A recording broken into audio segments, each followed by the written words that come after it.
Sarawak to establish Climate Change Centre, with potential to spearhead the fight against climate change. And Petros gets first carbon storage licence. Those are the headlines for tonight. You're now with me, Shel Shamato, and this is TVS Nightline.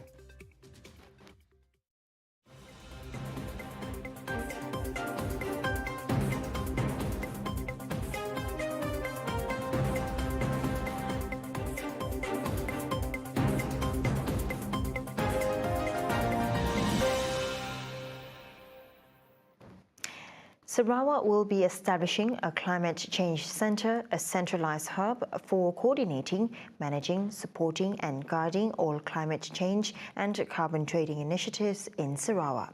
This requires a comprehensive and coordinated approach aligned with the state's sustainable goals. The Sarawak Climate Change Centre can also support the development of policies and regulations that promote sustainable practices, including renewable energy, energy efficiency, and sustainable forestry management, among others. We need the leadership, expertise, and resources to ensure the realization of the plan's ambitious goal, positioning Sarawak as a leader in climate change and sustainable economic growth. Sarawak is committed to addressing the urgent issue of climate change and will continue to explore and implement innovative strategies to mitigate its impact on the environment, economy, and society. He said the proposed Sarawak Climate Change Centre will be set up once the legal framework from the state's attorney and rules were in place for climate change and carbon trading initiatives. Now what we do is we have to enhance our legal framework in terms of the rules of carbon trading as well as carbon storage, and from there on then we expand it. And we have to work with international organizations so as we got all the data. Once the data is kept, it becomes the center, and that will enable us to see and look forward for the future. He further added that Sarawak is the pioneer to implement carbon trading and carbon storage after amending the Land Code and Forest Ordinance.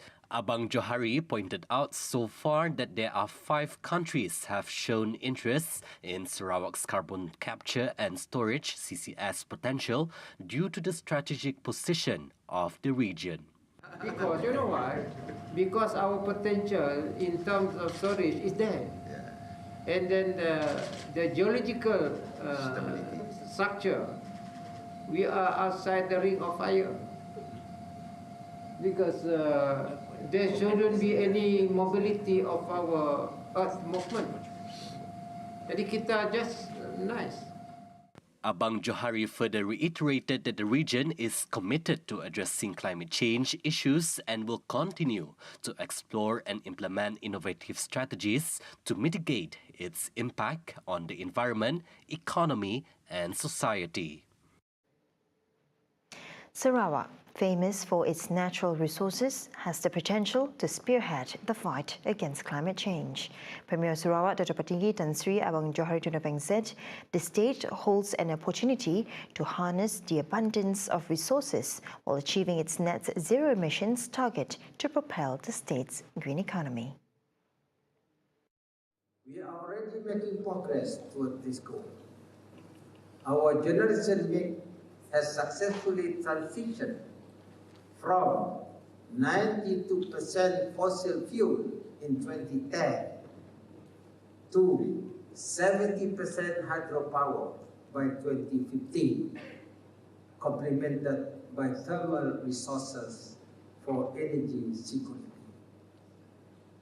Over the past decade, our state has undergone a significant shift towards decarbonization, resulting in a 72% reduction in grid emission intensity between 2010 and 2020.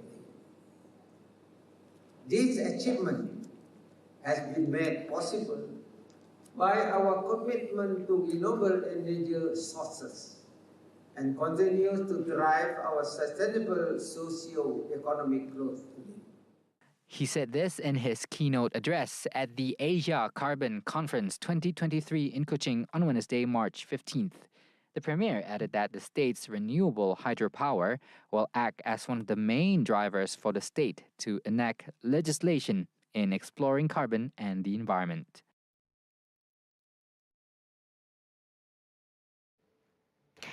Petros has been issued the first license for carbon storage by the Sarawak Land and Survey Department. The license covers an offshore area in the North Luconia province, offshore Bintulu, and will allow Petros to begin managing the state's natural carbon capture, utilisation and storage resources. Its Chief Executive Officer, Janine Giri, said that the state has the largest potential for carbon storage capacity in the country and welcomes organisations committed to achieving their decarbonisation targets to explore the potential.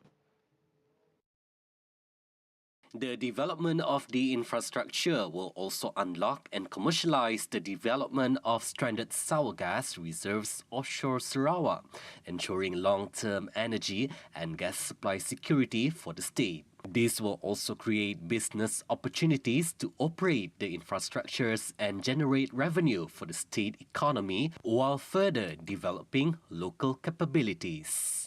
Janin received the license for carbon storage at the Asia Carbon Conference ACC 2023 from Ministry of Natural Resources and Urban Development Permanent Secretary Datuk Zaidi Mahdi, while witnessed by Premier of Sarawak Datuk Patinggi Tan Sri Abang Johari Tun Openg.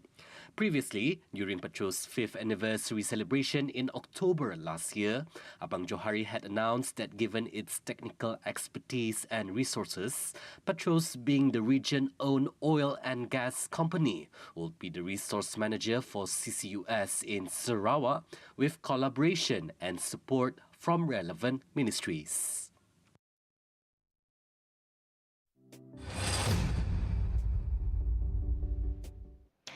The Sarawak government is gathering feedback and input from multiple government agencies before establishing the State Water Authority (SWA). Minister of Utilities and Telecommunications Dato' Haji Julahi Narwi said that its establishment needs to be done carefully, taking into considerations various aspects of policy making, management and development of human resource, business model and finance, as well as information technology development. Hence, a workshop was organised to gather experts and speed up its establishment, ready in time for the implementation phase. Jadi yang penting ialah kita nak mendapat input daripada semua pihak. Sebab penubuhan satu entiti dan satu badan korporat ini merupakan satu massive exercise yang begitu penting. Maka kita perlu teliti, kita perlu berhati-hati, kita perlu mendapat semua maklumat daripada semua pihak supaya ianya lebih kemas, supaya apabila kita dapat menubuhkan one entity dan satu badan korporat kelak, tidak ada rungutan, tidak ada masalah yang timbul. We want it to be a very viable one entity, very viable one body corporate. He said this at the closing ceremony of the workshop on the establishment of a water supply entity and the State Water Authority as an integrated corporate body in Kuching on Wednesday. July, he added that after the workshop, the consultant will provide an in-depth report and the recommendations to the technical committee and steering committee for further observation by both committees before the ministry forwards the suggestions to the State Government Council meeting. A total of 100 participants, comprising engineers and senior officers from 25 agencies, attended the workshop. The workshop was held to gather information and input from various government agencies to develop a suitable model to form the SWA and merge all existing water operator entities into a singular entity. The Betong Division Development Agency (BDDA) is now all charged up and ready to start implementing its first tranche of projects, which comprised of infrastructural projects. BDDA Chairman Dr. Ahmad Douglas Ugah Ambas said that all the state assemblymen from 8 constituencies, including himself from Bukit Saban, had now identified and finalized their priority projects. Meanwhile, Ugah added that some of the projects that have been meticulously planned are ready to be implemented. At the same time, Ugah said its constituents had been informed of the agency's present objectives and projects in its pipeline from the 1.5 billion ringgit allocation. He added that there is no duplication of projects with regards to those normally approved by other government agencies and departments in the division.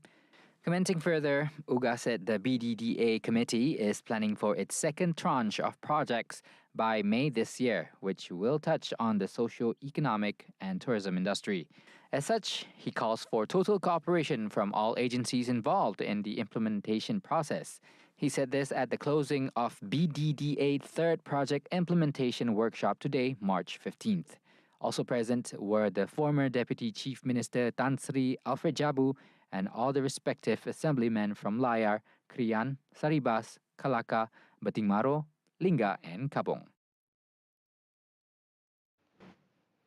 The first integrated low-carbon silicon-based materials plant for the production of more eco-friendly solar panels will be based in Sarawak. The joint venture involves 2 consortiums from Malaysia and China through a Memorandum of Agreement (MOA) that was signed earlier today in Borneo Convention Centre, Kuching, BCCK. The 6.7 billion ringgit worth of investment enables the production line to emit less carbon compared to the conventional method once it is commissioned by 2026.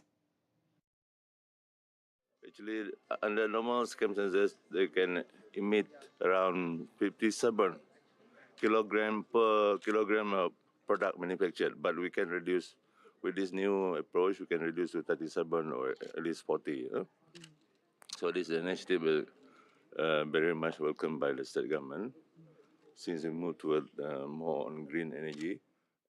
And I believe with this new innovation, new technology, Sarawak will be seen to be the prime mover of global warming initiative to at least lower the emission of carbon. The consortium of companies consists of Adam Digital Assets Sendirian Berhad, Solar Pulse Sendirian Berhad, Haitai Solar, and China Machinery Engineering Corporation (CMEC).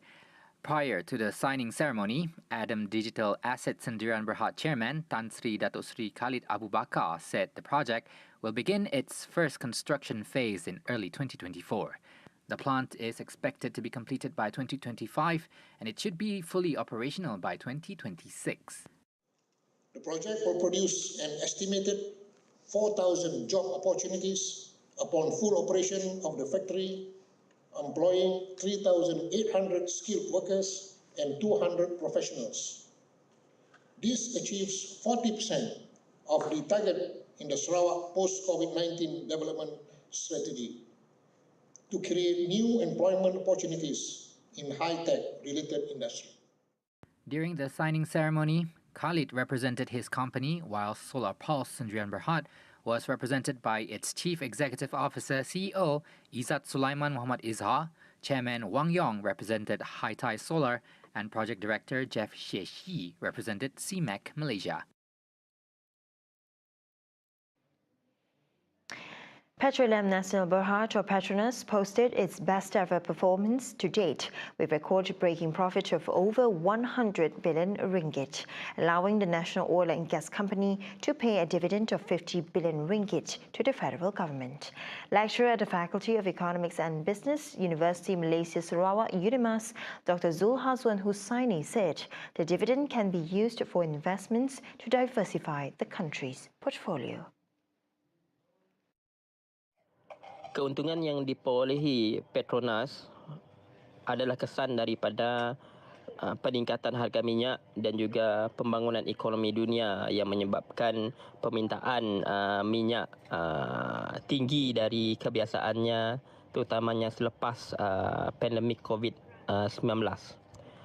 Kerajaan harus bijak menggunakan keuntungan luar jangka ini untuk disalurkan kepada pelaburan strategik yang dapat memperbagaikan sumber hasil kerajaan. Khususnya bagi Sarawak, saya berharap dana lebihan ini dapat disalurkan kepada pelaburan tenaga diperbaharui dan juga infrastruktur awam. Ini penting kerana ia akan memberi sumber-sumber kewangan baru kepada kerajaan tanpa bergantung kepada hasil minyak semata-mata. Zul also hoped that the extra income can be invested to renewable energy sector for the government to secure new income source without solely relying on oil royalty. Petronas's earnings on Tuesday of 101.6 billion ringgit is a 51% surge in revenue to 375.3 billion ringgit for the year ended December 31, 2022. Coming up right after the break, Sri Aman MP says promise to develop Sarawak must be fulfilled. Plus Russian jet downs US spy drone. Right here on Tvs Nightline. Stay tuned.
Welcome back. Any proposed development projects related to Sarawak must be fulfilled. Sri Aman Member of Parliament Dr. Sri Doris Sophia said that she is pleased with the promising feedback received from various ministries on the issues brought up in Parliament. The beginning, saya sebenarnya masih banyak lagi isu-isu yang saya akan bangkitkan, terutama sekali berkenaan dengan infrastruktur, jalan, sekolah-sekolah, pembangunan desa dan sebagainya. Of course, I will continue. This is just the beginning. Setakat ini saya okeylah, saya berpuas hati, tapi saya amat mengharapkan agar hear from, I'll get good response, and terutama sekali dari pihak kementerian lah. Make sure they put what they say into action. That's most important to me. Thank you. Doris said currently her constituency needs improvements in terms of infrastructure, roads, schools and rural development, and welcomes the initiative by the Ministry of Rural and Regional Development to collaborate with the Sarawak government to develop large-scale agriculture development in her area. Sebenarnya, as we all know, Sri Aman has been identified as an agriculture hub. Jadi identified as the padi berskala besar memang akan membantulah, terutama sekali dari socio-ekonomi rakyat setempat. Ya. Selecting Sarawak as the first location for the National Unity Week is a recognition to Sarawak's long practice of unity in diversity. The move was lauded by Batang Sarong Member of Parliament, Rodia Sapi, said that this was added to Sarawak's long-standing practice, having been awarded the City of Unity in 2015. Saya selaku rakyat Sarawak merasa bangga sebab pada tahun ini Sarawak menjadi lokasi pertama untuk Hari Perpaduan Negara dengan slogan ini Malaysia kita. Sarawak mempunyai lebih daripada ataupun terdapat 27 etnik di mana kesemua etnik mempunyai budaya yang tersendiri, bahasa yang tersendiri dan juga kepercayaan ataupun kehidupan tersendiri. Tetapi walaupun kita terdiri daripada pelbagai etnik, keharmonian di antara kaum di Sarawak tidak dapat ditandingi oleh negara lain ataupun di negara lain di Malaysia. At the same time, Rodia hopes that Sarawakians can maintain these values and not be deceived by those who seek to undermine the racial unity that has been practiced for a long time in Malaysia. Saya yakin dan percaya sambutan Hari Perpaduan pada tahun ini dapat mengeratkan perpaduan dan hubungan antara masyarakat setempat tanpa mengira kaum, agama maupun fahaman politik. The government will examine various criteria in considering the appeals of applicants who are not eligible to receive Rama cash contributions STR. Deputy Finance Minister Stephen Sim said applications that have failed due to registering with the Malaysian Companies Commission can also submit new applications before March 31st. He said the ministry will perform cross-checks based on the latest data and supported documents. Sebenarnya STR ini kita berikan kepada golongan yang benar-benar layak, dan dalam aspek ini kerajaan mengambil kira beberapa faktor, termasuklah satu, semakan pemilikan perniagaan, keduanya pemilikan kediaman, ketiganya pemilikan kenderaan. Tujuan semakan ini dibuat adalah untuk memastikan bahawa setiap penerima STR ini dinilai secara menyeluruh dan bukan hanya berdasarkan pendapatan semata-mata. Ini adalah selaras dengan amalan terbaik ataupun dengan izin best practices yang telah disaran oleh Bank Dunia. Stephen said this in an added Q&A session with Bentong MP Yang Shafura Othman in relation to the government's move to help applicants ineligible for the aid based on SSM records. Commenting further, Stephen said the method used by the government in channeling the aid is aimed at greater transparency. Meanwhile, he said as of Wednesday, the government has received 355,966 new applications for STR.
Thank you for staying with me. And now on to our world affairs. The US military accused Russia of downing one of its spy drones and making it crash into the Black Sea, in the first such direct encounter between the two powers since Russia invaded Ukraine over a year ago. However, Russia's defense ministry told a different account of Tuesday's incident, and its ambassador to the United States said its country viewed the incident as provocation.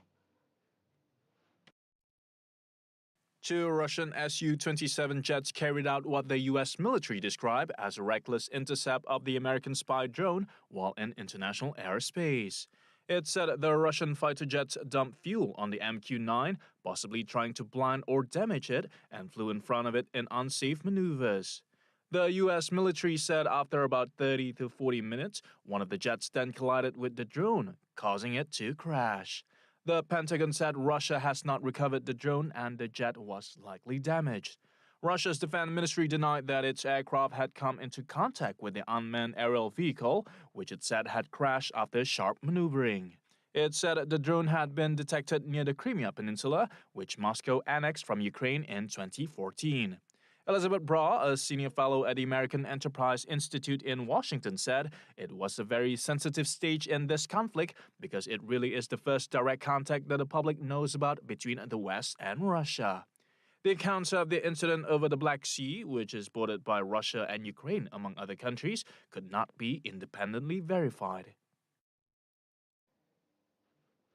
Police cordoned off an alley north of Bangkok on Tuesday, March 14, after a disgruntled police officer fired a barrage of bullets at around 11 a.m. in a residential area, causing a 24-hour standoff with the police. The crazed gunman, who was identified as Police Lieutenant Colonel Kitikan Sangbun, 51-year-old, is a member of the Royal Thai Police Special Branch.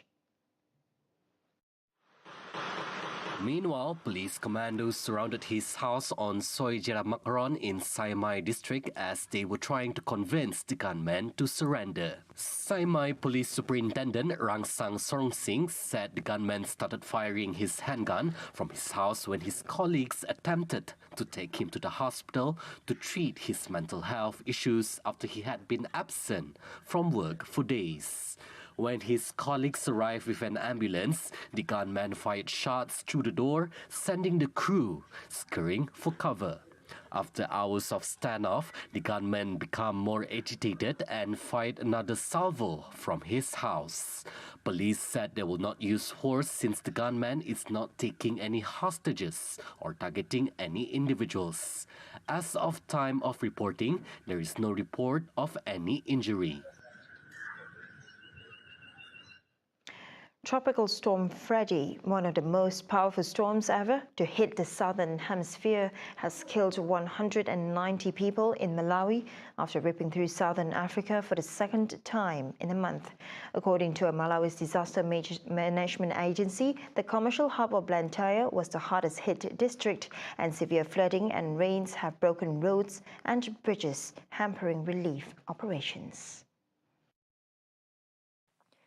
Freddie has also left a trail of destruction in Mozambique after it made landfall for the second time over the weekend. The death toll in Malawi has jumped to 225 from 99 reported on Monday, March 13. The Queen Elizabeth Hospital's mortuary was overwhelmed with bodies, while families stood in long queues under the heavy rains waiting to identify their relatives. Malawi has been battling the deadliest cholera outbreak in its history, and the UN agencies have warned the situation could now get worse. Scientists say fossil fuel-driven climate change is making tropical storms stronger as oceans absorb heat from greenhouse gas emissions, and when warm seawater evaporates, heat energy is transferred to the atmosphere. That's all the time we have for Tvs Nightline. I'm Cheryl Shamato. Thank you for watching.